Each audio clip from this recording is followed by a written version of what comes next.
choisi Jésus pour guider ma vie. Mon bien-aimé Jésus, il est à moi, je suis à lui. J'ai choisi Jésus pour guider ma vie. Mon bien-aimé Jésus, il est à moi, je suis à lui. J'ai choisi Jésus pour guider ma vie. Seigneur, nous prions que tu nous conduises en esprit, en vérité, que ton règne vienne au milieu de nous, que tu nous parles et que ta parole, Seigneur, produise la véritable vie en nous, que nos cœurs soient changés et que nos corps deviennent un endroit dans lequel tu vas habiter pour faire des merveilles sur la terre. Ainsi ta parole va s'accomplir. Ceux qui croiront en toi, Jésus, ils feront de plus grandes choses. C'est ça notre désir, c'est d'expérimenter ta parole. Alors fais de nos corps de véritables tabernacles où tu vas siéger et accomplir de plus grandes choses. Pour ta gloire. Merci Jésus. Amen. Nous allons lire dans Matthieu, chapitre 6, du verset 19 à 33.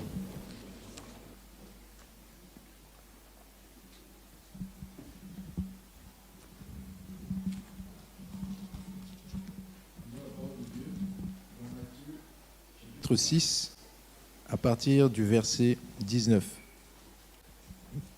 Ne vous amassez pas des trésors sur la terre, où la teigne et la rouille détruisent, et où les voleurs percent et dérobent. Mais amassez-vous des trésors dans le ciel, où la teigne et la rouille ne détruisent point, et où les voleurs ne percent ni ne dérobent. Car là où est ton trésor, là aussi sera ton cœur. L'œil est la lampe du corps. Si ton œil est en bon état, tout ton corps sera éclairé. Mais si ton œil est en mauvais état, tout ton corps sera dans les ténèbres. Si donc la lumière qui est en toi est ténèbres, combien seront grandes ces ténèbres? Nul ne peut servir de maître, car ou il haïra l'un et aimera l'autre, ou il s'attachera à l'un et méprisera l'autre. Vous ne pouvez servir Dieu et Mammon. C'est pourquoi je vous dis, ne vous inquiétez pas pour votre vie de ce que vous mangerez, ni pour votre corps de quoi vous serez vêtus. La vie n'est-elle pas plus que la nourriture, et le corps plus que le vêtement? Regardez les oiseaux du ciel. Ils ne sèment ni ne moissonnent, et ils n'amassent rien dans des greniers, et votre Père céleste les nourrit. Ne valez-vous pas beaucoup plus qu'eux? Qui de vous, par ses inquiétudes, peut ajouter une coudée à la durée de sa vie? Et pourquoi vous inquiétez au sujet du vêtement? Considérez comment croissent les lys des champs. Ils ne travaillent ni ne filent. Cependant, je vous dis que Salomon même, dans toute sa gloire, n'a pas été vêtu comme l'un d'eux. Si Dieu revêt ainsi l'herbe des champs qui existe aujourd'hui et qui demain sera jetée au four, ne vous vêtira-t-il pas à plus forte raison, gens de peu de foi? Ne vous inquiétez donc point et ne dites pas, que mangerons-nous? Que boirons-nous? De quoi serons-nous vêtus? Car toutes ces choses, ce sont les païens qui les cherchent. Votre Père céleste sait que vous en avez besoin. Cherchez premièrement le royaume et la justice de Dieu, et toutes ces choses vous seront données par-dessus. Ne vous inquiétez donc pas du lendemain, car le lendemain aura soin de lui-même. À chaque jour suffit sa peine. Amen. Voilà, le Seigneur dit, mais pourquoi s'inquiéter du vêtement puisque les fleurs sont mieux, sont superbement vêtues? Si Dieu s'intéresse aux fleurs pour les habiller, à combien plus forte raison les humains? C'est pour nous dire que par rapport à la prédication de ce matin, ce n'est pas que Dieu néglige, Dieu refuse qu'on s'occupe de soi, mais il veut juste que les priorités soient fixées. Cherchez d'abord le royaume des cieux. Tout le reste vous sera donné par-dessus tout. Cherchons d'abord ce qui a de l'importance aux yeux de Dieu. C'est ça qui est important. Qu'est-ce qui a de l'importance aux yeux de Dieu? Donc nous allons parler de l'emballage et du produit, du corps et de l'âme. Lorsque nous sommes face à un produit, il y a ce qu'on appelle l'emballage. Et cet emballage-là, ça sert à présenter le produit, mais ça sert aussi à transporter le produit. Et ça sert aussi à conserver le produit. Ce n'est pas que Dieu soit contre l'emballage. Il veut seulement nous apprendre à faire la différence entre l'emballage et le produit et à donner de l'importance au produit, parce que ce que veut la personne qui achète, c'est le produit que la personne veut. Il ne cherche pas l'emballage. Mais cependant, ce produit-là doit être conservé quelque part, doit être transporté. Il doit être présenté. Et le danger, c'est que l'emballage prenne le dessus sur le produit. C'est ce qui se passe sur la terre, où l'emballage a pris le dessus sur le produit. Le corps a pris le dessus sur l'âme. Les humains s'inquiètent plus de leur corps au lieu de s'inquiéter de leur âme. Le corps, un jour, finira. Un jour sera détruit. Mais l'âme continuera à vivre. Mais pour vivre où? Soit en enfer, soit au ciel. Et le Seigneur dit, cherchez d'abord la finalité de l'âme. Où est-ce que l'âme ira? C'est ça qui doit vous intéresser. Ce n'est pas l'emballage. On ne mange pas l'emballage. Même si aujourd'hui l'emballage nous influence.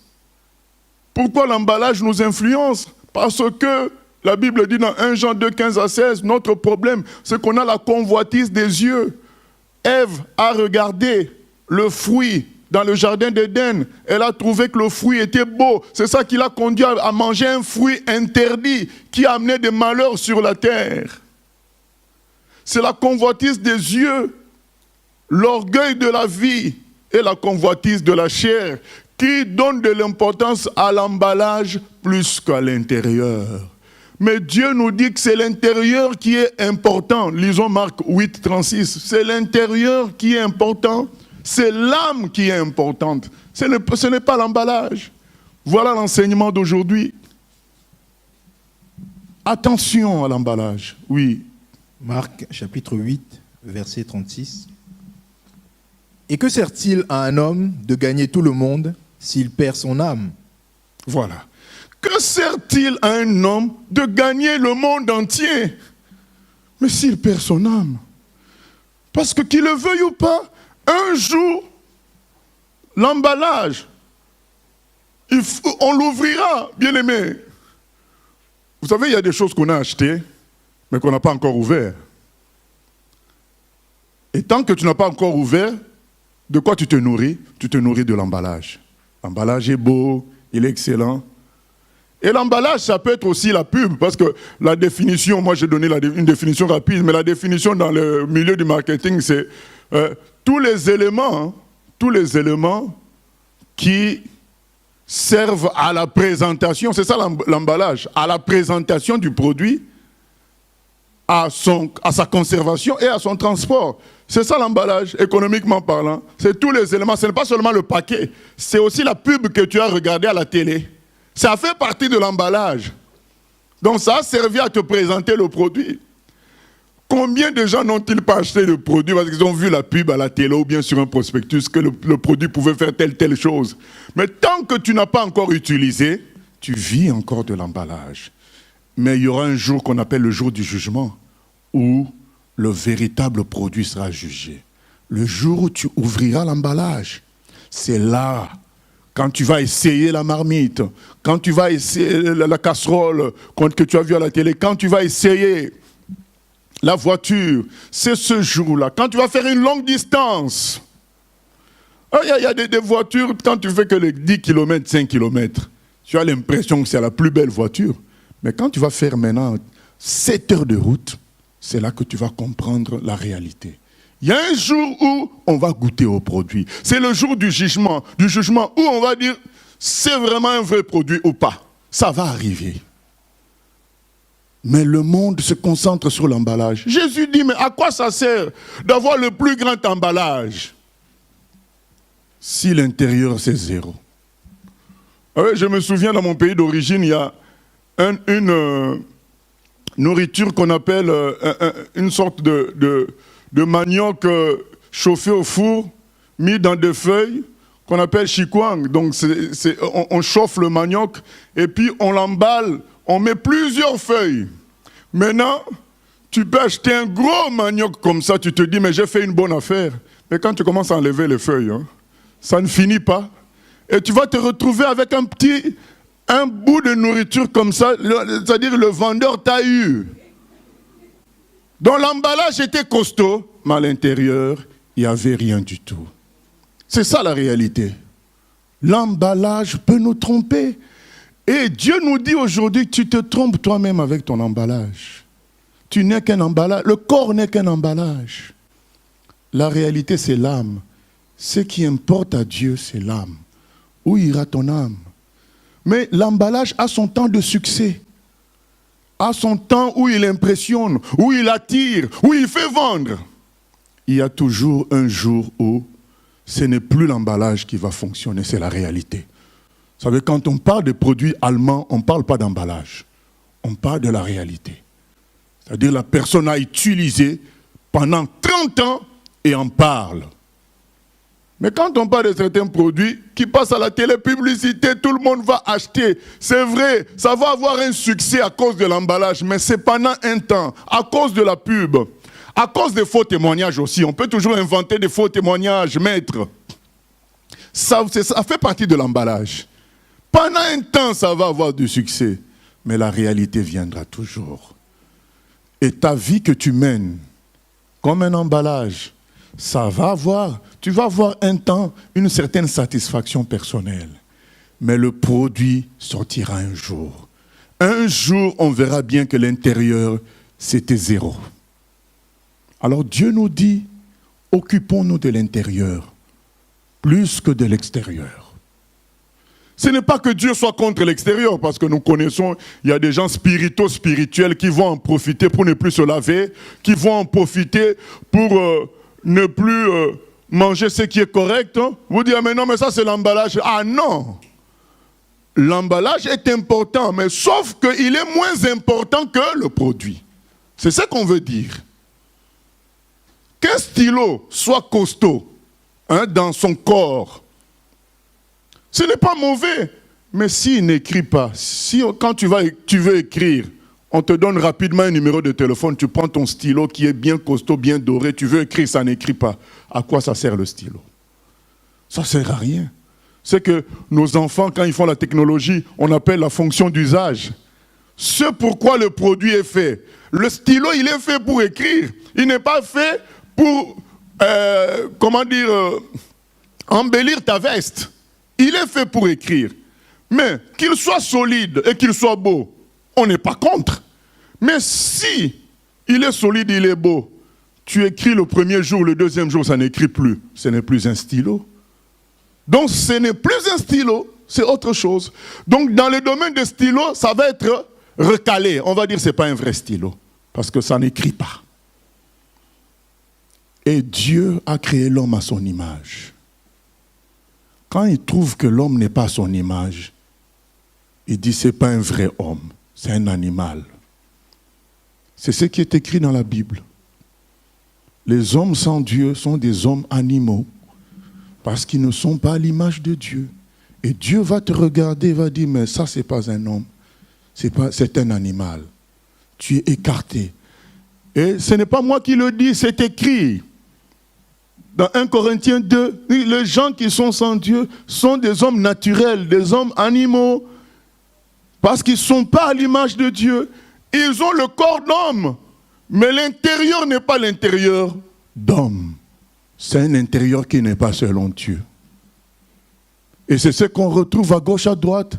La majorité des humains se comportent comme des animaux. Ils sont saisis par l'emballage.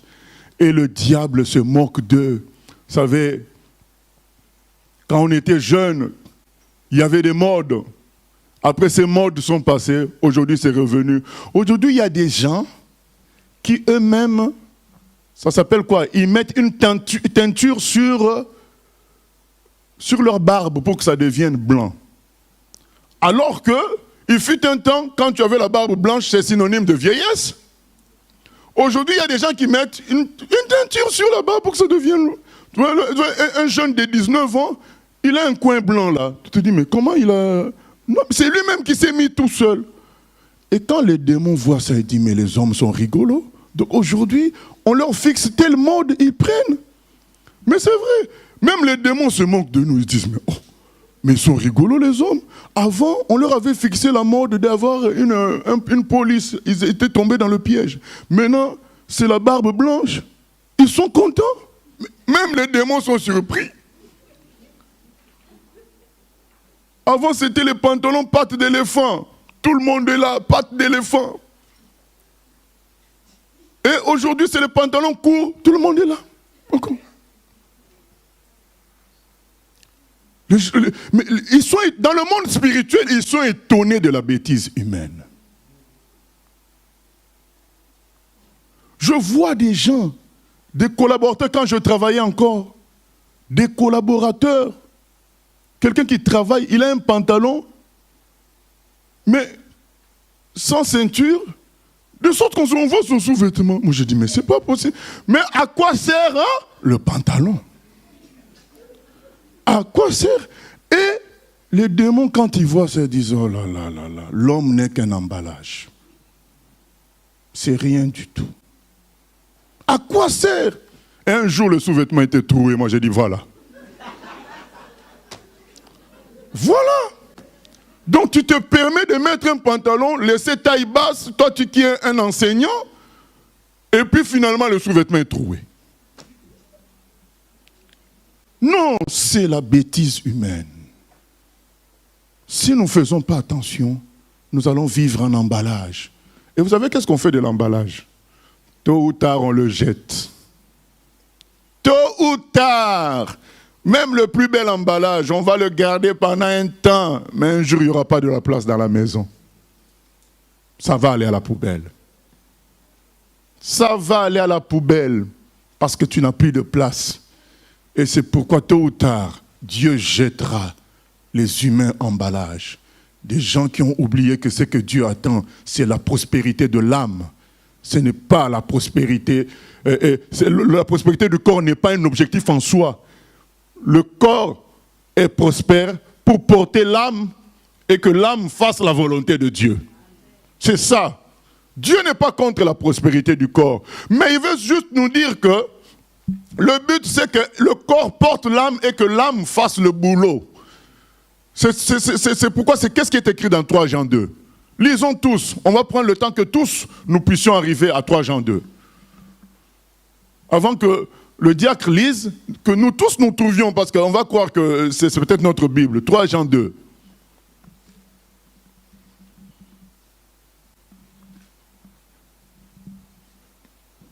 Ok, on va lire maintenant.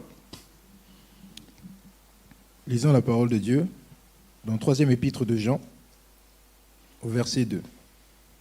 Bien-aimé, je souhaite que tu prospères à tous égards et sois en bonne santé, comme prospère l'état de ton âme. Amen. Je souhaite que tu prospères à tous égards. Nous ne sommes pas en train de prêcher la pauvreté. Nous disons tout simplement, Dieu a un objectif, la prospérité d'abord de l'âme. Et le reste vient après. Dieu t'appelle prédicateur. Quel est le premier objectif? Prospérité de ton âme à toi. Mais que font les gens aujourd'hui? Il est prédicateur, son objectif, c'est qu'il y ait beaucoup de monde quand lui il prêche. Son objectif, c'est qu'on lui dise tu as bien prêché. Non! D'abord ton âme à toi, prédicateur. L'apôtre Paul dit, je fais attention à moi-même après avoir prêché aux autres, que moi-même je ne sois pas disqualifié. Ah oui, c'est ton âme à toi d'abord. Quand Dieu te donne des messages, tu es prédicateur, ce n'est pas pour l'apparence. L'apparence, c'est ça l'emballage. C'est pour que toi-même... Donc quand tu reçois la prédication dans ta tête, Ce n'est pas pour les autres, c'est pour toi. Et quand toi tu as digéré ça, ça devient maintenant pour les autres. Tu peux servir ça aux autres. C'est pour toi. Dieu ne connaît que toi. Maintenant, quand il travaille en toi, il peut maintenant connaître les autres à travers toi. Mais c'est toi que Dieu connaît. Et beaucoup de gens, ils reçoivent des révélations, ils reçoivent des messages. Ils notent. Ils oublient que c'est pour eux. Au lieu de méditer ça et de pratiquer, ils attendent le jour où ils seront en face d'un public. Je connais des gens qui me disent, « Ah, pasteur, le jour où Dieu permettra que je témoigne. » Mais qu'est-ce qu'ils veulent dire par là? Le jour où je serai face à un gros public. C'est ça. Mais Dieu peut... tu as une expérience avec Dieu. Le jour où Dieu permettra que je témoigne. Mais tu peux témoigner à une personne. Tu peux témoigner dans ton garage. Tu peux témoigner au boulot. Non, qu'est-ce que lui, il entend? Le jour où il y aura l'apparence, l'emballage brillant d'un public avec un micro, les caméras qui filment. Le jour où Dieu permettra que je témoigne. Mais non, mais tu es en train déjà de témoigner là. Commence par témoigner à ton âme. David parlait à son âme. Il dit, mon âme, bénis le Seigneur, celui qui te guérit de toutes tes maladies. David était conscient qu'il avait un corps, il avait aussi une âme. Et c'est ce que nous négligeons. On a une âme qui doit être soignée, qui doit être amenée à Dieu. Et ce qui se passe dans le corps a pour but de perfectionner l'âme. Mais Dieu est bon. Il est tellement bon que quand on oublie ça, il secoue notre corps. Il secoue tout ce qui fait notre emballage, nos voitures, nos maisons. Il va permettre qu'on raye ta voiture. C'est parce qu'il veut que tu penses à ton âme. C'est ça. Tu as beau la cacher, on va rayer encore. Parce que Dieu veut que tu penses à ton âme. Tu as beau embellir ta maison, il y aura toujours un problème. Parce que Dieu veut que tu comprennes que c'est de l'emballage. Ce n'est pas que Dieu soit contre une belle maison. Mais quand on oublie l'objectif de la maison, qui est de porter les choses de Dieu, Dieu va permettre, il va nous secouer. La bonté de Dieu est infinie. C'est pourquoi l'apôtre Paul, en qui Dieu avait mis une écharde, une souffrance, lui-même il dit, au début, j'ai prié 3 fois pour que Dieu m'enlève cette souffrance. Mais après, je me suis rendu compte que cette souffrance, Dieu m'a dit qu'il a placé ça pour ne pas que je tombe dans l'orgueil. Cette souffrance me rappelle que mon corps n'est qu'un emballage. Cette souffrance me rappelle que la terre passera. Cette souffrance me rappelle que le succès apparent qu'on peut avoir dans les choses de Dieu, ce n'est que de l'emballage. Le plus important, c'est ce qui se passe dans le cœur d'une personne. Il y a des gens qui nous donnent l'impression que rien ne les a atteints. Au contraire, c'est eux qui ont reçu vraiment la parole. Ils sont silencieux. Ils ne parlent pas beaucoup, mais Dieu les a touchés quand on a parlé. Mais il y a d'autres, on n'est pas contre cela, qui vont être exubérants, qui vont manifester la joie, la paix. Mais ce n'est pas forcément ça qui est l'intérieur. L'intérieur, seul Dieu connaît ça. Il nous demande de faire le travail en visant l'intérieur, pas en visant l'extérieur. On va obliger les gens, dites Amen. Ah, mais pourquoi? Si toi tu as dit quelque chose de vrai, c'est le Saint-Esprit qui va pousser quelqu'un à dire Amen. Il y en a même qui disent, dites-moi un Amen puissant. Oh. Dites-moi un Amen américain finalement, quoi. Non. Ça c'est les emballages, les apparences. Cherchons toujours l'intérieur des choses. Cherchons toujours l'intérieur des choses. Je vous ai raconté l'histoire de ce prédicateur qui prêchait. Pendant qu'il prêchait, il y a un homme qui a pleuré pendant toute la prédication. Mais à la fin, il s'est dit, est-ce que je dois aller le voir? Il n'a pas été convaincu d'aller le voir. Et puis un jour, quelques jours après, il se rencontre sur le pont de la ville. Il dit, monsieur, je t'ai vu pleurer ce jour-là, est-ce qu'on peut discuter de Dieu? Il dit, non, il fallait me voir ce jour-là quand j'avais pleuré. Donc c'était des pleurs de crocodile, des larmes de crocodile. Si vraiment Dieu l'avait touché, quand Dieu touche quelqu'un, c'est pour toute la vie. Ce n'est pas juste pendant un moment, pendant qu'on prêche. Si vraiment Dieu t'a touché, si je te rencontre 5 jours après, tu gardes encore ça. Et cet homme a dit non, il fallait me voir le moment où j'avais pleuré. Voilà. C'est des gens qui en réalité ne sont pas touchés. Dans Jean au chapitre 2, il est écrit que Jésus avait fait des miracles et beaucoup de gens avaient cru. Mais il est écrit toujours dans la suite que finalement Jésus ne croyait pas en tous ces gens parce qu'il connaissait le cœur des gens. Il savait qu'en réalité ils n'avaient pas cru. Ils avaient été impressionnés par les miracles, ils avaient sympathisé, mais ils n'étaient pas transformés. C'est ça l'emballage, c'est l'apparence. En apparence, la personne est touchée. En apparence, il y a beaucoup de gens. Mais Dieu regarde l'intérieur, le produit. C'est ça qui compte. Tôt ou tard, on verra quel est le produit. L'emballage a son temps de succès. Sur la vitrine, c'est l'emballage qui domine. Ce n'est pas le produit, c'est l'emballage. Mais un jour, on ouvrira le produit. Et un jour, il y aura le jugement dernier. On nous ouvrira tous. Et on nous pèsera. C'est là qu'on dira, mais non, mais finalement, c'était les feuilles qui étaient en grande quantité. Finalement, c'est le carton qui était immense. Finalement, c'était les vidéos, les images qui étaient immenses, la pub qui était immense. En réalité, ça ne pèse pas grand-chose. C'est ce qu'on a dit à Belchassar, dans Daniel 5, 27. On a dit à Belchassar, tu as été pesé. Tu n'as pas de poids. Sur la terre, oui, tu as le poids, parce que c'était un roi. Un jour, ce roi-là a vu une écriture. Pendant qu'il faisait la fête avec les convives, il a vu une écriture, un doigt qui a commencé à écrire. Ils ont paniqué, ils ont cherché l'explication. Ils ont fait appeler Daniel, le prophète du Seigneur. Daniel est arrivé, il a donné l'explication. Mene, mene, tekel, parsim. Il a dit mene, mene. Ça veut dire que ton règne est compté. Mene, ça veut dire compter. Ton règne est compté, ton règne est fini. Tu es roi, mais c'est fini. Dieu te dit déjà que c'est fini. Tekel, ça veut dire peser. Tu as été pesé, mais on t'a trouvé léger. Notre âme a un poids. Ça a un poids. Et les démons savent évaluer ce poids-là aussi, à peu près. Ils savent à qui ils ont affaire. C'est pourquoi c'est écrit dans 1 Jean 5,4.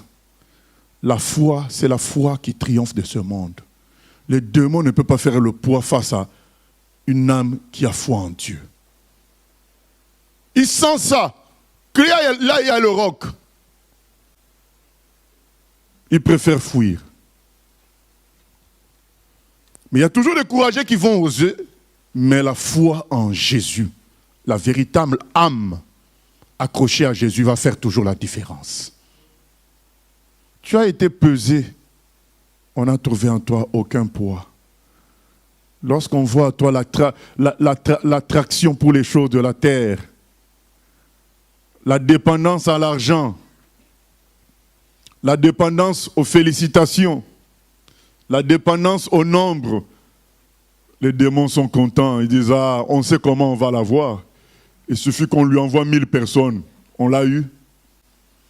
Mais lorsqu'ils voient qu'il n'y a rien de cela, tu es accroché à plaire à Dieu. Ce qui compte, ce n'est pas que les gens te félicitent. Ce qui compte pour toi, ce n'est pas que les gens t'aiment, mais c'est que toi, tu les aimes. Là, tu as du poids aux yeux de Dieu. Tu ne cherches pas à ce que les gens te disent bonjour, mais c'est toi qui cherches à leur dire bonjour. Tu ne cherches pas à ce que les gens s'approchent de toi, mais c'est toi qui approches les autres. Là, ton âme a du poids. Tu ne dépends pas. Vous savez, il y a des gens qui courent, ils apprennent qu'il y a telle chose qui marche financièrement. C'est des chrétiens. Hein? Allez, ils vont investir là-bas, ça coule. Ils apprennent que telle chose marche là-bas.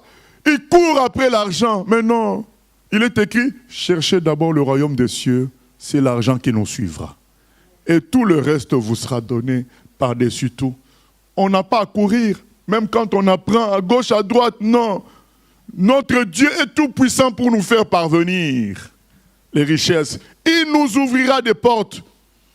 Et d'ailleurs, on réalisera que même quand les gens vont chercher à fermer ces portes-là resteront ouvertes pour nous. Ça, c'est Dieu. Et on doit être prêt. Quand on sent qu'une porte nous est ouverte et que ça se ferme, on doit être prêt à dire, bon, puisque ça se ferme, Dieu le veut ainsi, je m'arrête. Mais il y en a qui forcent. Oh, c'est Dieu qui m'a ouvert. Mais si c'est Dieu qui t'a ouvert, il s'occupera de maintenir ça ouvert. Toi, reste en paix. Tu sais que Dieu t'a ouvert la porte. Continue à prier. N'entre pas dans des conflits humains. Ne cherche pas le soutien de l'homme, le soutien de la chair. Reste dans le Seigneur. C'est l'homme lui-même qui doit te soutenir. Ce n'est pas à toi de chercher cela. C'est Dieu qui va toucher les humains. Reste en paix. Attention, bien-aimé, à l'emballage. Et vous savez à quel moment on voit les choses clairement? C'est quand on s'approche de la mort. C'est ce qu'une sœur a expliqué. Elle a dit, elle a fait face à la mort. Corinne Temboum, elle était dans le camp de concentration allemand. Elle a dit, quand on fait face à la mort, c'est là qu'on comprend l'importance des choses. On sait que sucre, c'est sucre, sel, c'est sel. Parce que la mort, quand on s'approche de la mort, on voit tout maintenant clairement. On sait que telle attitude est mauvaise, telle attitude est bonne. Puisque c'est comme si notre intelligence est démultipliée. La vision est démultipliée. On voit clairement. Et c'est là qu'on comprend. Finalement, quand tu t'approches de la mort, tu te dis, mais à quoi me servent mes bijoux? Quand tu as 89 ans, 105 ans, tu es milliardaire. C'est là que tu te rends compte que l'argent n'est qu'un emballage. Parce que ces milliards-là ne peuvent pas te donner la santé, ne peuvent pas te redonner la vie. C'est là que tu te rends compte. Tant qu'on est bien, on ne voit pas tout ça. Tant que l'emballage n'est pas ouvert. Parce que ouvrir l'emballage, c'est quoi? C'est le tuer, non? Quand tu ouvres l'emballage, il est ouvert, il est détruit. Maintenant, quand le corps commence à se détruire, c'est là que la réalité sort. C'est là. Vous n'avez jamais entendu parler des gens qui ont fait un accident et qui se sentaient mourir et qui voyaient le film de toute leur vie passée. Ils voient tout passer. Pourtant, ça peut durer peut-être 10 secondes, mais ils ont des capacités démultipliées. Donc, ils voient toute leur vie en 10 secondes. C'est là que tu te rends compte, mais pourquoi j'ai été impoli envers mon père? Pourquoi j'ai parlé de telle manière à ma mère? Mais quand tu le faisais, la force de l'homme te faisait croire que tu as raison. Tu avais raison. Mais à l'approche de la mort, c'est là que tout devient clair. Mais qu'est-ce que j'ai fait? Quand il y a certaines épreuves difficiles, c'est là que tu te rends compte du fait que le corps n'est qu'un emballage. Je vous ai parlé de ma souffrance, où c'est le nerf qui te fait mal. Mais quand les gens te regardent, ils trouvent un homme grand, mais la souffrance que tu as physiquement, c'est comme si quelqu'un te met un poignard entre les deux omoplates. Et la douleur va jusqu'à la main ici, là. Et là, du côté de l'épaule, du côté de la clavicule, c'est comme si on est en train de te scier la clavicule. La douleur te donne l'impression qu'on te scie la clavicule.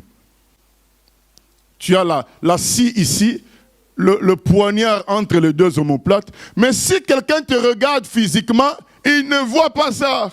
Lui, il voit un corps grand. C'est là que tu te rends compte que le corps n'est qu'un emballage. Ce n'est qu'un emballage. C'est l'intérieur qui compte.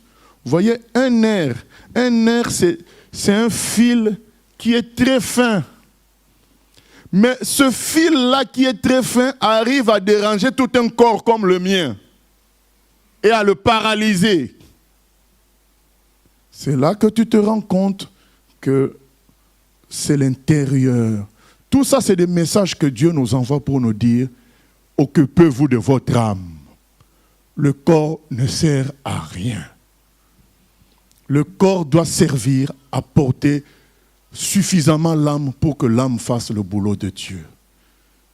C'est très important, bien-aimés. Vous savez, en enfer, c'est l'âme qui va souffrir. L'âme va souffrir terriblement. Et c'est une réalité. Et c'est qu'on lit. Vous savez qu'on lit, non, dans la Bible, que les gens brûlent, mais leur corps reste intact. En enfer, c'est ce qui se passe. Tu brûles, tu souffres, mais encore sur la terre, quand tu brûles, ton corps se consume et c'est fini. Mais en enfer, tu brûles, mais sans que ton corps diminue. Il reste pareil, mais la souffrance est toujours plus grande. Et il est écrit dans la Bible, dans l'Apocalypse, il y a des gens qui vont demander la mort. Mort, viens sur nous. Mais la mort n'est plus. Vous savez, c'est le genre de douleur que j'ai expérimenté. Ton corps a la même couleur, a le même poids, mais tu souffres. C'est-à-dire que ton corps donne l'occasion à la souffrance de s'exprimer, parce qu'il ne meurt pas. Donc, c'est devenu un corps, un endroit qui donne l'occasion à la souffrance de s'exprimer. Bien, c'est ce que j'ai goûté un peu à l'enfer. C'est ça, l'enfer.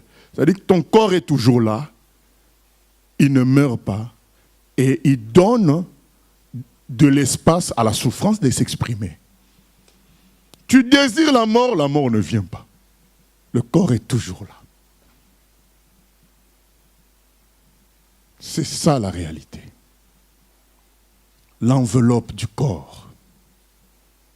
Ce n'est qu'une enveloppe. C'est pourquoi le Seigneur Jésus dit, cherchez d'abord le royaume des cieux. Corinne ten Boom a dit, j'ai fait face à la mort à plusieurs reprises. Vous savez, chaque soir, on tuait environ 600 personnes dans ces camps de concentration. À chaque fois, elle échappait, donc elle faisait partie des gens qui étaient juste après la liste des 600. Elle dit, quand tu fais face à ce genre de choses, tu comprends que sourire à quelqu'un, c'est important. Tu comprends qu'aimer les gens, c'est important. Tu comprends que pardonner, parce que tu réalises que la vie ne tient qu'à un fil. C'est ça la réalité. Tu vois tout clair. Tu comprends que la richesse, c'est rien du tout. Ce qui est important, c'est la relation avec Dieu. Tu comprends ça clairement. Et hier, j'ai parlé avec une sœur. Je lui ai demandé, moi j'aime beaucoup parler avec les aînés. Je lui ai dit, mais comment tu t'es converti? Elle m'a dit, je me suis converti parce que je ne croyais pas, entre autres, à l'existence de l'âme. Vous savez, les gens regardent au corps, mais il n'y a pas que le corps dans l'homme, il y a l'âme. Et le corps un jour mourra, mais l'âme continuera à vivre. Et c'est l'âme qui sera jugée. Et elle me dit, je ne croyais pas en l'existence de l'âme. Mais un jour, j'ai eu une maladie. C'est pourquoi j'ai dit que tout ce qui nous arrive sur le corps, sur nos maisons, sur nos voitures, sur nos enfants, c'est là pour nous dire qu'il faut chercher d'abord le royaume des cieux. Chercher la vie intérieure. Quelle place tu donnes à Dieu dans ton âme? C'est ça le plus important. Quelle est la place que tu donnes à Dieu? Tu vis pour quoi? Tu vis pour l'emballage. Cette sœur ne croyait pas en l'existence de l'âme. Elle aimait son corps. Et elle est tombée malade. Sa fille lui a dit, mais maman, il y a le pasteur tel à Vernis là-bas qui prie pour les malades sont guéris. Va au culte. Elle n'était pas encore chrétienne. Elle est partie, elle a dit, moi je suis venue pour la guérison. Mais ce jour-là, elle est tombée sur une prédication où le pasteur disait, il faut veiller sur votre âme. Elle s'est dit, mais l'âme n'existe pas. Dans son cœur, l'âme n'existe pas. Elle a dit à Dieu, si l'âme existe, montre-le-moi. Et le lendemain, son mari est sorti, parti au travail. Elle est restée toute seule à la maison. Elle a dit, je vais m'assoupir un peu. Elle m'a dit, quand je me suis assoupi, j'ai vu la réalité. C'est comme si je me regardais, je voyais que j'ai vu mes os, j'ai vu que mon corps était comme une enveloppe. Et finalement, il y a un fil qui a été coupé. Et je suis parti. Je suis morte. Et de là où j'étais, on m'a amené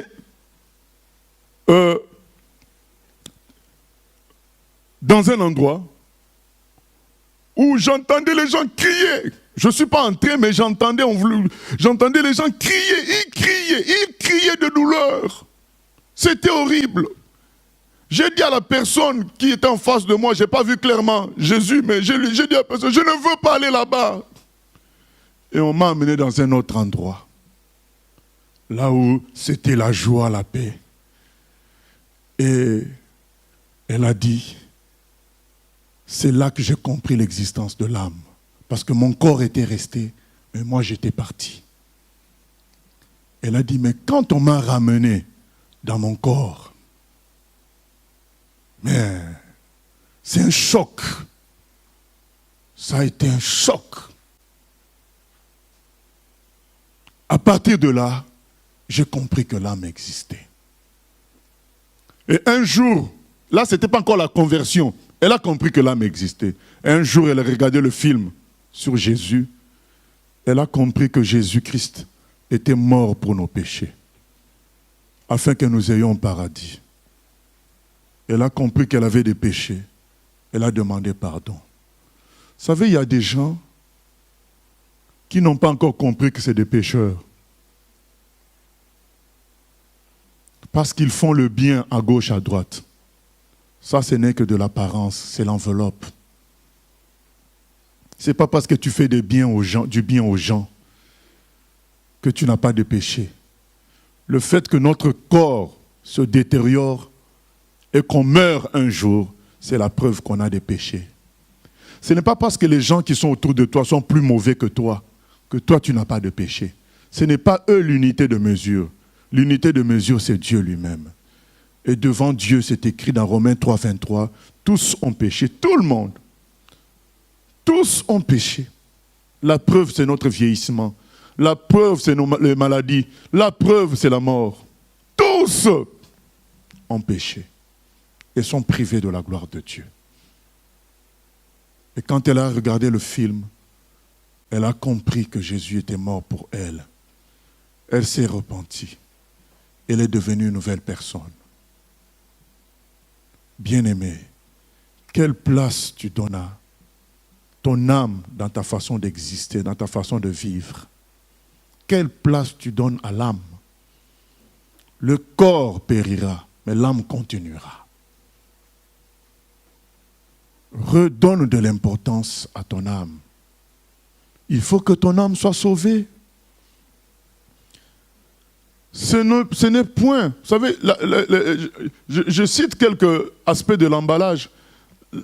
L'emballage, c'est aussi ça, c'est les œuvres. Il y a des gens qui pensent que, en venant tous les jours à l'église, en faisant telle activité à l'église, qu'ils sauvent leur âme. C'est faux. La Bible nous dit que nous sommes perdus. Nous sommes des cas perdus. L'homme est un cas perdu. Donc il ne peut pas se sauver par ses propres efforts parce qu'il a le mal en lui. Il ne peut être que nettoyé par le sang de Jésus. Et seul Jésus peut lui donner l'Esprit Saint pour qu'il reçoive une nouvelle vie et marche selon la parole de Dieu. C'est un cadeau de Dieu. Donc tous ceux qui cherchent à bricoler, à faire des choses pour paraître bons aux yeux de Dieu, sont dans l'enveloppe, sont dans l'apparence, sont dans le corps. Seul Jésus sauve. Seul Jésus sauve. Alors, ne cherche pas en toi. Je sais que quand on parle, les gens cherchent en eux. Est-ce que je suis bon? Est-ce que je suis fort? Est-ce que je pourrais pratiquer ce qui est prêché? Mais pourquoi tu te poses toutes ces questions-là? Tu échoueras à coup sûr. Tu ne peux pas réussir par toi-même. Tu ne peux que dire, Seigneur, je constate qu'en moi, il y a le mal, il y a le péché.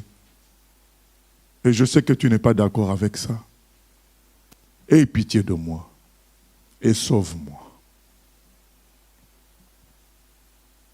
Vous savez qu'est-ce qui nous a sauvés? Ce ne sont pas les miracles du Seigneur. Ce ne sont pas les miracles de Jésus qui nous ont sauvés. C'est sa mort à la croix. Et c'est ce qu'on appelle dans Ésaïe 53, le travail de son âme. L'âme de Jésus a souffert. Quand il a dit aux gens qui étaient venus l'arrêter, il leur a dit, c'est maintenant l'heure des ténèbres, c'est votre heure.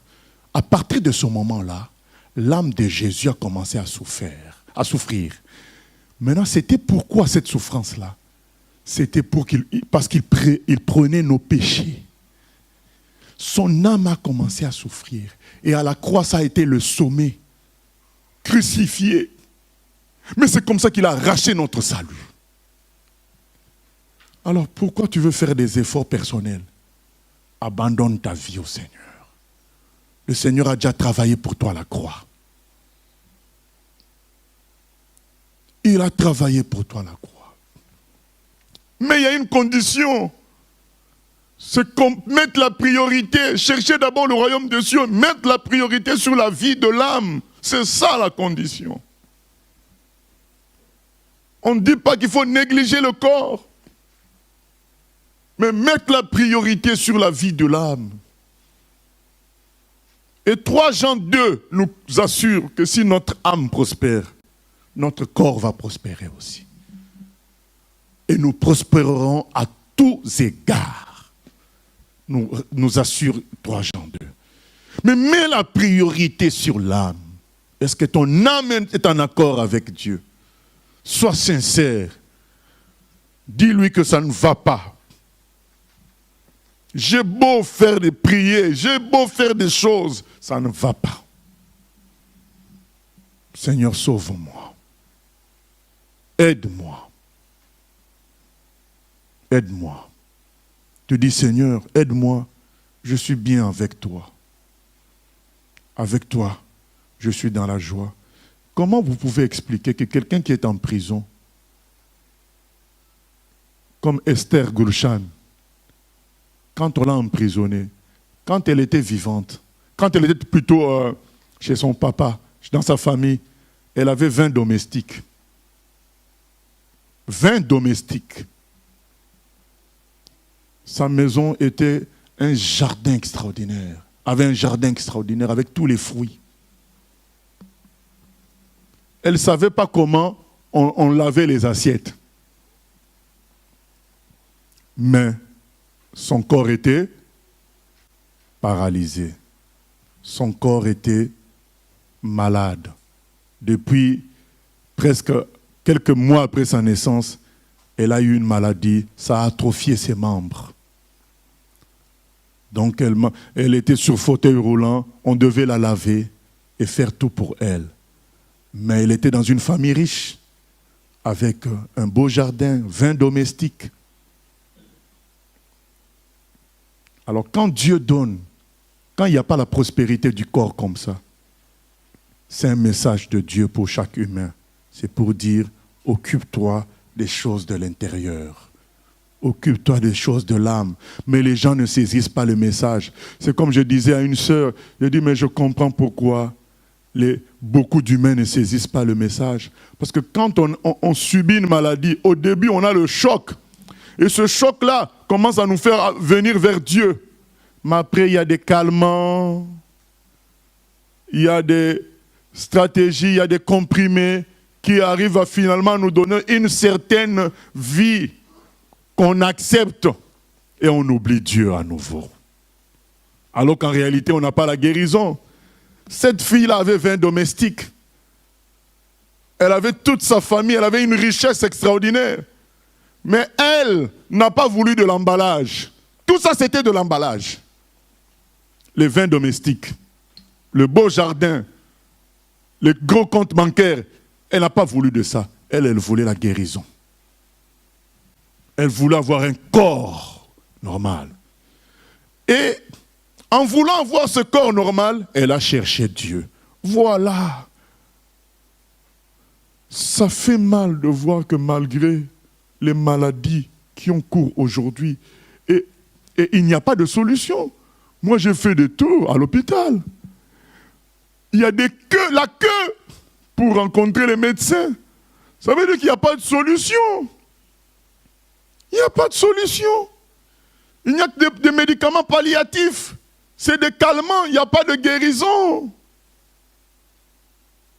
Mais malgré ça, l'homme s'entête à ne pas vouloir chercher Dieu. C'est ce qui est écrit dans Romains 3,10. Nul ne cherche Dieu. Ça fait mal. Comment on peut être orgueilleux jusqu'à ce point? Au lieu que la maladie te fasse comprendre que tu n'es rien, c'est de l'emballage. Tu t'entêtes avec des médicaments de tous horizons à accepter une vie médiocre où c'est les médicaments qui commandent. Non. À un moment donné, il faut dire, je veux l'excellence qui vient du ciel. Cherchez Dieu. Gulshan, Esther a cherché Dieu. Et pendant 3 ans, il y a des gens qui disent, mais oui, mais moi aussi j'ai cherché, mais je suis toujours malade. Mais elle est là, oui, il faut continuer. Le soleil est toujours là, la lune est toujours là, les étoiles sont là, ça montre que Dieu existe. Il faut continuer à chercher le Seigneur. Elle a cherché le Seigneur. Et le Seigneur lui est apparu. Elle était musulmane, mais elle a cherché Dieu. Elle a arrêté les prières musulmanes. Elle a dit, moi je parle maintenant à Dieu face à face. Pourquoi tu m'as créé ainsi? Elle a entendu une voix qui lui a dit, mais qui a guéri les malades? Qui a ressuscité les morts? Elle a dit, je suis Jésus. Regarde dans le Coran, on parle de moi. Effectivement, dans le Coran, on dit que Jésus a guéri toutes sortes de maladies. Et quand elle a lu ça, elle a arrêté les prières musulmanes. Elle faisait que prier Jésus directement. 3 ans. Et après 3 ans, elle dit, mais Jésus, si tu ne veux plus me guérir, si tu ne veux pas me guérir, elle n'a pas dit, si tu ne peux pas. Elle dit, si tu ne veux pas, dis-le-moi. Quand elle a fini la phrase, c'était 4 heures du matin, la chambre s'est éclairée d'une grande lumière. Vous savez, dans l'Apocalypse, c'est écrit, il n'y aura pas besoin d'éclairage. Il n'y aura pas besoin de soleil. Il n'y aura pas besoin d'éclairage, car Dieu lui-même va éclairer. C'est la vérité. Dieu est lumière. Quand Jésus entre, la chambre est éclairée. Elle avait une robe verte, la robe est devenue blanche. Ah, définitivement, même après le départ de Jésus, la robe est devenue blanche. Jésus lui dit, lève-toi. Il dit, mais je suis infirme, je ne peux pas. Jésus lui dit, c'est moi qui te dis, lève-toi. Je suis la lumière du monde, le Fils de Dieu, King of Kings, Lord of Lords, Roi des rois, Seigneur des seigneurs. Gulshan s'est levée, elle a marché. Bien-aimé, on pouvait l'amener en prison. On a tué à un moment sa fille adoptive, hein, parce qu'elle ne s'est pas mariée. Mais elle est restée accrochée au Seigneur. On l'a déshéritée. On lui a pris tout l'argent. Tout. On a dit, si tu arrêtes avec Jésus, on te redonne tout. Est-ce que vous vous imaginez les millions, la belle maison, les vins domestiques? Maintenant tu es guéri. On te dit, mais on est d'accord, Jésus t'a guéri, mais si tu renonces, tu reviens à l'islam, on te redonne tout ce qu'on a pris. Elle a dit non. La vie avec Jésus est plus belle. On l'a piégée, on l'a amenée en prison. Le premier jour, elle était triste. Jésus, comment tu me laisses? On m'amène jusqu'ici, avec des voleuses, dans la même cellule, avec des femmes qui ont peut-être tué. Elle a commencé à jeûner. Et puis finalement, le lendemain, elle a commencé à parler de Dieu. Avec le temps, chaque femme se donnait au Seigneur, se convertissait. La cellule de la prison est devenue une église. La gloire de Dieu était là. Et quand on est venu la sortir de prison, elle a dit à sa sœur, je veux rester en prison. Mais sa sœur a dit, mais tu es folle. Elle a dit, mais non, mais en prison, là où je suis, il y a la gloire de Dieu. Les voleuses sont devenues des chrétiennes. Tout le monde, quand elle reçoit une visite, on lui amène la nourriture par ses parents. Nous partageons la nourriture, nous mangeons ensemble. La gloire est là. Vous savez, quelqu'un qui a goûté à la gloire de Jésus est prêt à subir n'importe quelle souffrance. Mais gardez cela. La vie avec Christ n'est pas une vie de souffrance. Il y aura des souffrances infligées par le monde, mais la gloire de Dieu va compenser tout cela. Sa présence est plus précieuse que toutes ces souffrances-là. Ce n'est pas pour rien que David dit dans le psaume 63, « Mon âme a soif de Dieu, du Dieu vivant. » Sa présence vaut plus que tout. Bien-aimés, dans chacune de nos actions, dorénavant, faisons la différence entre l'emballage et l'intérieur. Dans tout ce qu'on fait. Tu es chantre, tu es musicien. Pour Jésus, fais la différence entre l'emballage et l'intérieur. Tu es chrétien, dans tes projets, fais la différence entre l'emballage et l'intérieur. À quoi tu donnes beaucoup plus d'importance? À l'intérieur ou à l'emballage? C'est ça qui est important. Quand on arrive à la mort, tout va disparaître. Il ne reste plus que notre pensée. Et cette pensée-là, c'est qui? C'est quoi? C'est notre âme. Il ne reste plus que notre âme.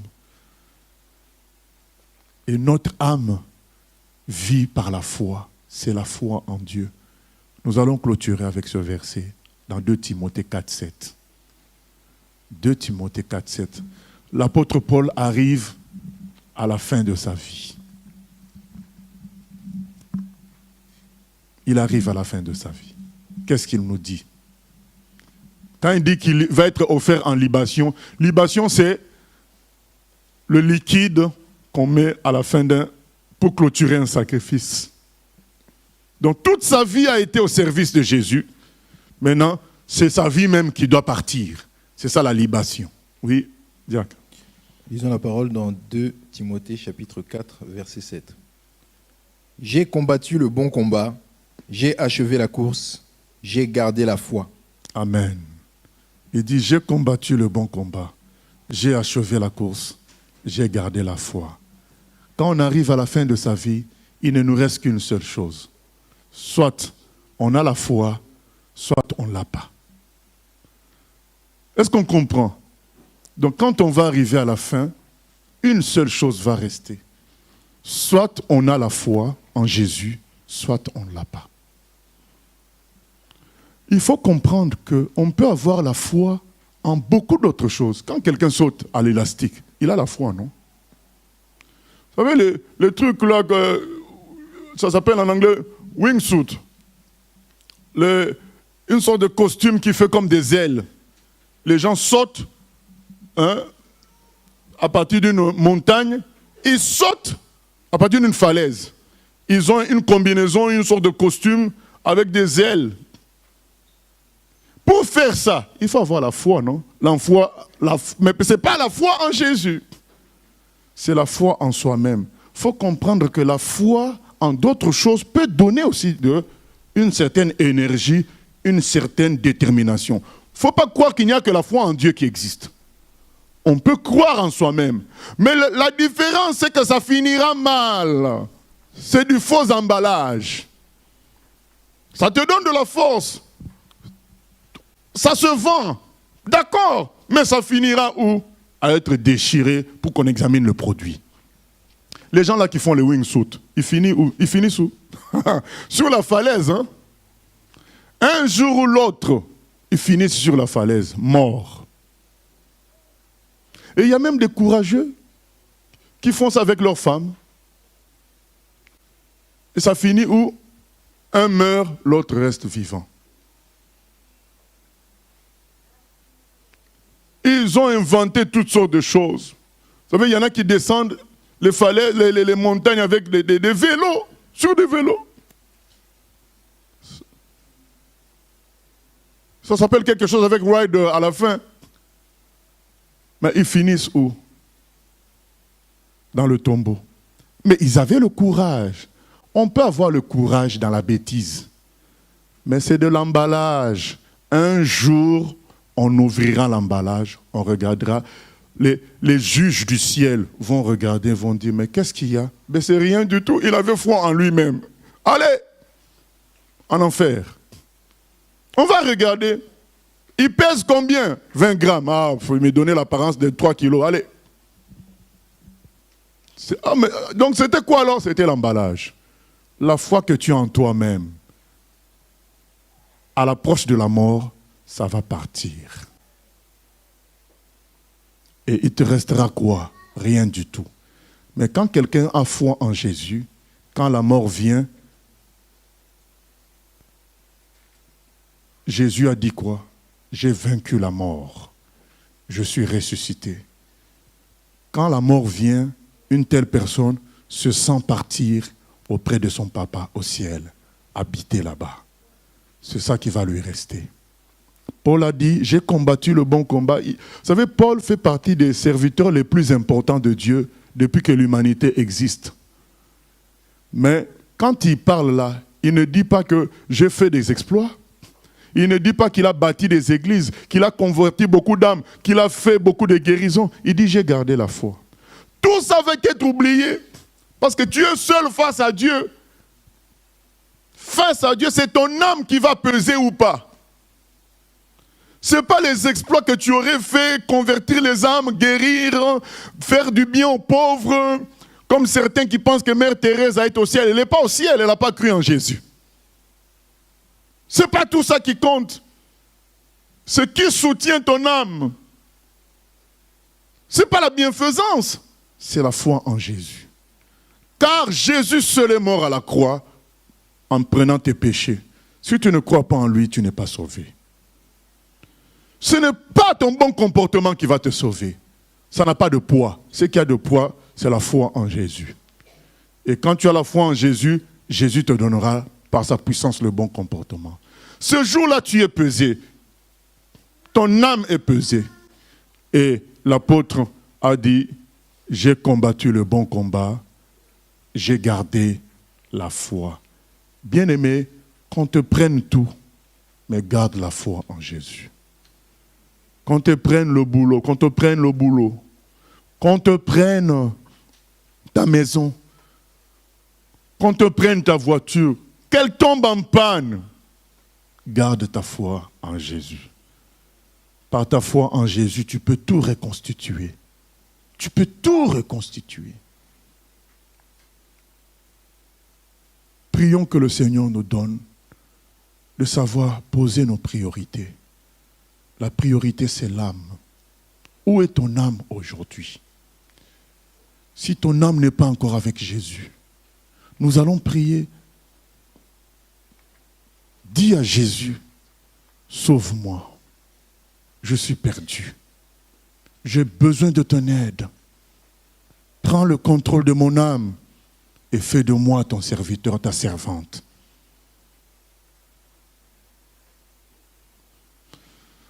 Mon âme soupira près toi et mon esprit en moi te cherche.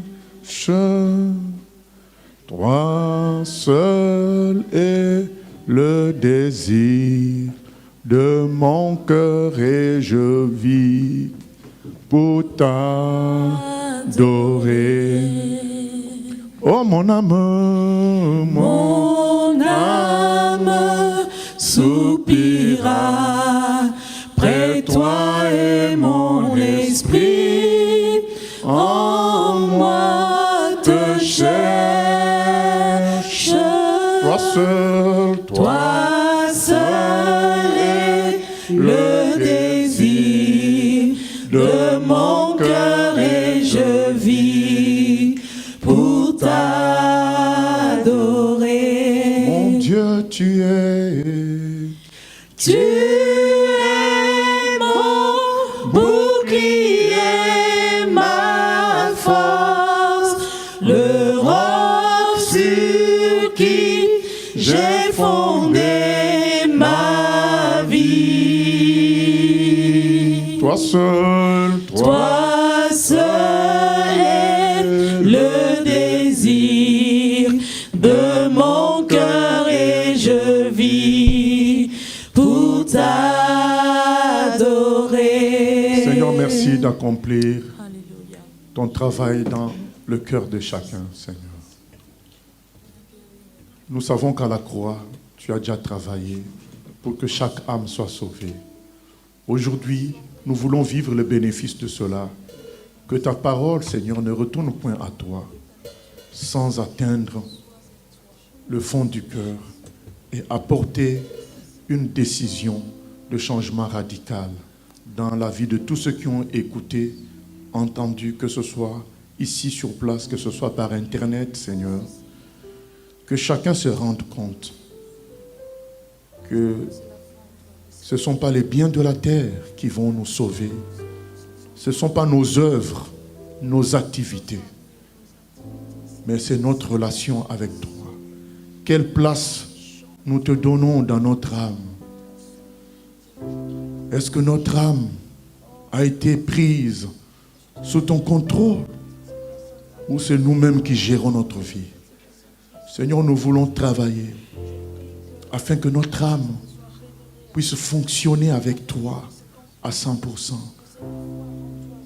Augmente, Seigneur, notre confiance en toi. Que non seulement, Seigneur, nous acceptions que tu nous as sauvés gratuitement, mais que nous acceptions aussi que tu nous feras faire des grandes œuvres gratuitement, par ta grâce et non pas par nos œuvres.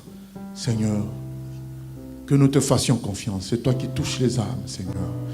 Merci d'amener chaque âme à prendre de grandes décisions aujourd'hui, à dire aujourd'hui, Jésus est mon maître, Jésus est mon sauveur. C'est ça, Seigneur, c'est que nous voulons te dire aujourd'hui. Sois notre maître, sois notre sauveur. Prends le contrôle, Seigneur. Ne laisse pas les raisonnements nous éloigner de toi. Ne laisse pas la convoitise des yeux qui fait que nous sommes attirés par les beaux emballages, par des beaux extérieurs, nous éloigner de toi, Seigneur. Que nous puissions chercher le produit, l'intérieur, et non pas les emballages. Même si nous ne voulons pas négliger l'emballage, il faut qu'il soit suffisamment solide pour porter le produit. Il faut qu'il soit propre parce que le produit est important. Mais Seigneur, c'est le produit qui va compter après que l'emballage soit ouvert. Le jour où notre corps sera ouvert, on regardera à l'âme. Seigneur, que ton esprit nous fasse prendre conscience de cela et que les choses changent dans nos vies. Merci Seigneur pour le travail de ton âme accompli à la croix, afin que nos âmes à nous soient sauvées. À toi la gloire, la louange. Merci Seigneur. Combien est précieuse ta bonté, ô mon Dieu, à l'ombre de tes ailes, je cherche un refuge, je me rassasie de l'abondance de ta maison et tu m'abreuves au torrent de tes délices.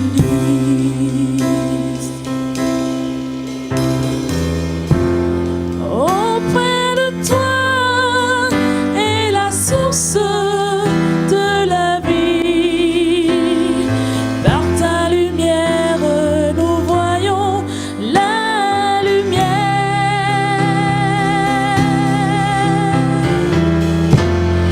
Auprès de toi est la source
on a dit à Jésus, mais tu n'as pas faim, on va manger là.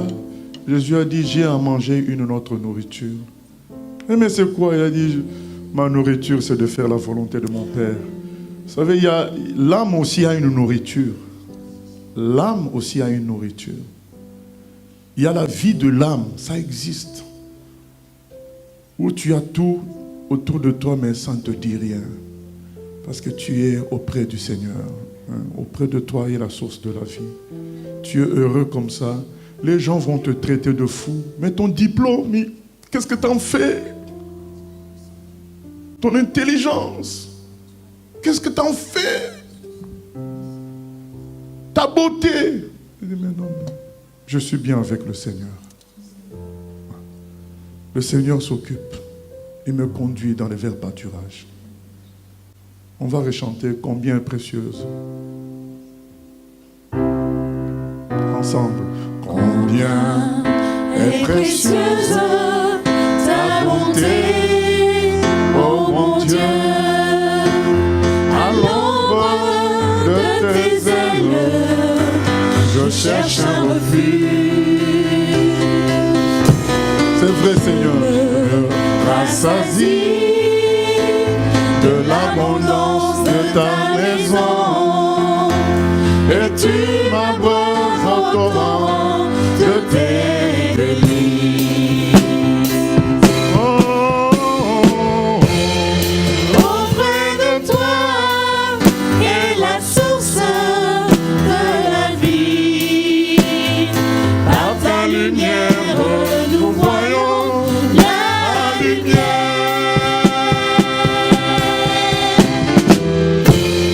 Auprès de toi est la source de la vie.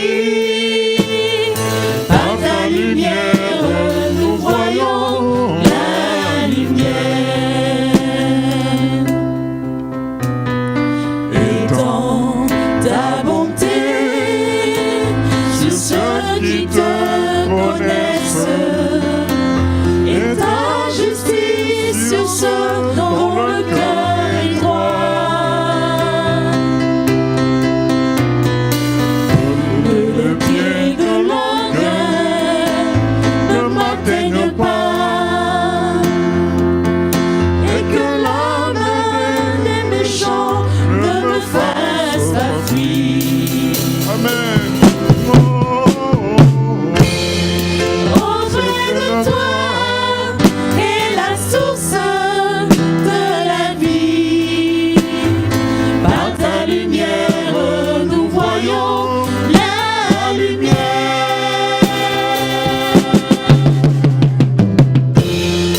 Auprès de toi est la source de la vie. Par ta lumière, nous voyons la lumière.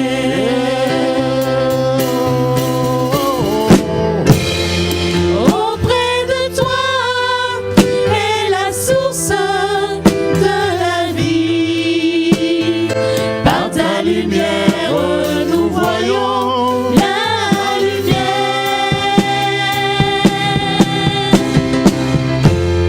Auprès de toi est la source de la vie. Par ta lumière, nous voyons la lumière. Seigneur, par ta lumière, nous voyons la lumière. Aide-nous à ne pas regarder à la lumière du monde, à l'intelligence du monde, mais être certain que ta lumière est la vérité. Vous savez, la lumière de Dieu, la vie de l'âme, c'est aussi faire confiance aux méthodes de Dieu, à la façon que Dieu a décidé de te conduire. Vous savez, il y a Ali qui était parti à la Mecque faire le pèlerinage. Et là-bas, Jésus l'a rencontré pour lui dire, ce n'est pas l'endroit pour moi ici. Jésus a sauvé Ali, il a sorti de la Mecque. Et quand il est retourné en Turquie, parce que quand on fait le pèlerinage comme ça, il y a tous les voisins qui viennent fêter avec le pèlerin qui est de retour, mais ils ne savaient pas que lui, il avait rencontré Jésus là-bas. Il était assis autour de tous ces musulmans qui fêtaient son retour du pèlerinage. À un moment donné, il y a la voix de Jésus qui lui dit, lève-toi, il se lève, parle. C'est ça la vie de l'âme. Pour les gens qui étaient là, il a dit n'importe quoi. Vous savez qu'est-ce qu'il a dit? Il a dit, bon, vous êtes venus me voir parce que je viens de la Mecque, mais en réalité, moi j'ai rencontré Jésus là-bas, et maintenant je suis devenu chrétien. C'est tout. Il s'est rassis. Et vous savez, beaucoup de gens vont dire, mais c'est quel discours pauvre, mais c'est ça avec Jésus. Parfois, ce qui paraît pauvre aux yeux des humains, c'est ça qui est profond pour Dieu. C'est aussi ça l'âme. Apprendre à vivre la vie. Vous savez que l'âme est invisible. Donc parfois nos œuvres les plus invisibles sont les plus importantes parce que ce sont les œuvres de l'âme. L'âme est invisible, mais elle est hyper puissante parce qu'elle est éternelle. Surtout quand Dieu prend contrôle de ton âme. Acceptons la simplicité dans laquelle Dieu nous mène, nous travaille. C'est ça aussi la vie de l'âme. Et la gloire de Dieu se manifestera parce que Dieu n'est pas un homme pour mentir. Il manifestera sa gloire. Que Dieu nous bénisse. Amen.